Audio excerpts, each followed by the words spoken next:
Hello everyone, welcome back to the channel and I hope आप सभी का scotch जमो सीईटी एग्ज़ाम जो कि कल था वो अच्छा गया होगा। एंड सबसे पहले तो कॉन्ग्रेचुलेशंस आप सभी को, बिकॉज इतने मंथ्स की प्रिपरेशन के बाद आपने फाइनली एग्ज़ाम दे दिया। अब चाहे आपको एग्ज़ाम डिफ़िकल्ट लगा हो या एग्ज़ाम ईजी आया हो या डिफ़िकल्ट आया हो, बट आपने एक बहुत बड़ा स्टेप कंप्लीट कर लिया है and now you are out of this exam phase. And आज की वीडियो में मैं आपसे कुछ डिजिटली बात करना चाहूँगी and I want to know from you guys, because आपने एग्ज़ाम दिया है एंड मेरे एनालिसिस से पहले मैं आपका एनालिसिस जानना चाहूँगी कि आपका एग्ज़ाम कैसा गया, पेपर का difficulty level according to you कैसा था एंड आप कितने मार्क्स एक्सपेक्ट कर रहे हो इस एग्ज़ाम में। एंड इस वीडियो के एंडिंग में मैं आपसे कुछ इंपॉर्टेंट साइकोलॉजिकल बात शेयर करूँगी, जो कि आपको रिजल्ट तक आपका माइंड रिलैक्स करने में एंड आपको काम रखने में बहुत ज़्यादा हेल्प करेगी। So let's start with the video. सबसे पहला क्वेश्चन जो आपको आंसर करना है कमेंट बॉक्स में वो ये है कि ओवरऑल पेपर कैसा लगा आपको, इजी, मॉडरेट या फिर difficult. The second question which I want you to answer is that कि आपको सब्जेक्ट वाइज पेपर कैसा लगा, लाइक बायोलॉजी कैसी थी, फिजिक्स एक्सपेक्टेड थी या अनएक्सपेक्टेड थी, एंड केमिस्ट्री स्कोरिंग थी या फिर ट्रिकी आई थी। ठीक है, एंड कौन से सब्जेक्ट में आपको कितना टाइम लगा।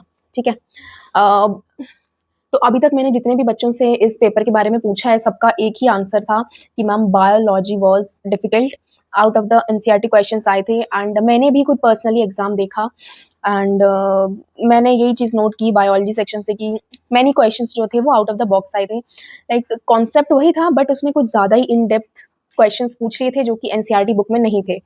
Third question is time management कैसा रहा, लाइक आपका कोई क्वेश्चन तो नहीं ना छूटा because of time.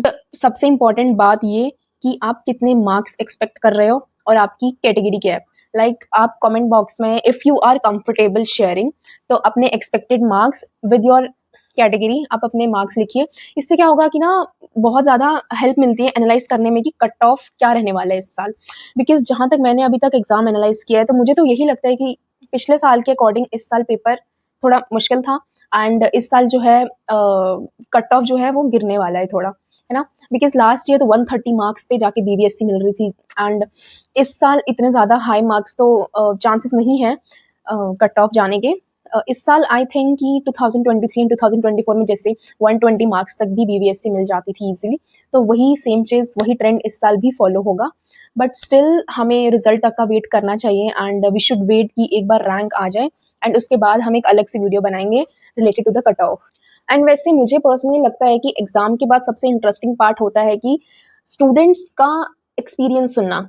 Like her student का अलग फील होता है पेपर के लिए, किसी को फिजिक्स टफ लगती है, किसी को बायोलॉजी स्कोरिंग लगती है, जबकि किसी को बायोलॉजी टफ लगती है एंड सबके लिए पेपर का लेवल डिफरेंट होता है। तो इसीलिए मैं तुम सबको कह रही हूँ कि प्लीज कमेंट सेक्शन में जरूर बताना इन 4 क्वेश्चन जो मैंने तुमसे पूछे कि पेपर का लेवल कैसा था, कौन से सेक्शन में ज्यादा टाइम लगा एंड टाइम मैनेजमेंट कैसा था, लाइक ज्यादा लेंथी तो नहीं ना आया था paper. And the fourth thing most important कि तुम्हारा एक्सपेक्टेड स्कोर क्या है। अब आती है सबसे इंपॉर्टेंट बात कि अब आपका पेपर हो चुका है खत्म एंड अब जो फेज स्टार्ट होने वाला है आपकी लाइफ में वो है ओवर थिंकिंग फेज, कि रिजल्ट कब आएगा, रैंक कितनी बनेगी, कट ऑफ कितना जाएगा, मेरा सिलेक्शन होगा या नहीं एंड यही सब क्वेश्चंस। बिलीव मी ये क्वेश्चंस हर स्टूडेंट के माइंड में चल रहे होते हैं एंड लेकिन एक सिंपल सी बात याद रखो कि अब आप अपना पेपर चेंज नहीं कर सकते हो, है ना। जो आपने करना था आप वो करके आ चुके हो।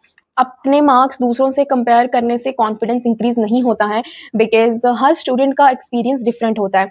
हो सकता है जो आंसर तुम गलत समझ रहे हो वो आंसर सही हो एंड हो सकता है कि जो आंसर तुम सही समझ रहे हो वो गलत हो। ठीक है, थोड़े बहुत क्वेश्चंस भी ऐसे होते हैं आंसर की में जो उस वक्त सही नहीं होते। लाइक मेरे टाइम पे लास्ट ईयर भी ऐसे 2-3 क्वेश्चंस थे, इसलिए अननेसेसरी स्ट्रेस लेने का कोई फायदा नहीं है इस वक्त एंड इस वक्त रेस्ट करो एंड अपनी स्लीप साइकिल कंप्लीट करो, अपने फ्रेंड्स अपने फैमिली के साथ टाइम स्पेंड करो।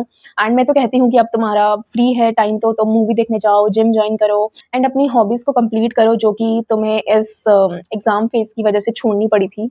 एंड सबसे इंपॉर्टेंट बात, कभी भी अपनी वैल्यू अपनी वर्थ एक एग्जाम से जज मत करना, बिकॉज एक एग्जाम तुम्हारी कैपेबिलिटी को डिफाइन नहीं करता है। बहुतों का तुम में से ये फर्स्ट अटेम्प्ट होगा स्कॉस्ट का एंड हो सकता है फर्स्ट अटेम्प्ट में तुम्हें वेटनरी ना मिले, but you can give another attempt next year तो उसके लिए स्ट्रेस मत लेना। बहुत बच्चे, हज़ारों बच्चे ड्रॉप लेते हैं, तो वो टेंशन लेने की कोई बात नहीं है। कॉन्फिडेंस लूज़ मत करना, बस पेशेंस रखो एंड जब रिज़ल्ट आएगा I will make video and मैं तब कट ऑफ डिटेल में बताऊँगी तुम सबको। तब तक के लिए please stay calm, stay patience and positive रहो तब तक, खुद पे भरोसा रखो एंड डोंट ओवरथिंक। और प्लीज़ जो भी मैंने तुम्हें कहा क्वेश्चंस आंसर करने के लिए, वो प्लीज़ कमेंट सेक्शन में ज़रूर बताना। And thank you, all the best for your exam, stay positive, bye.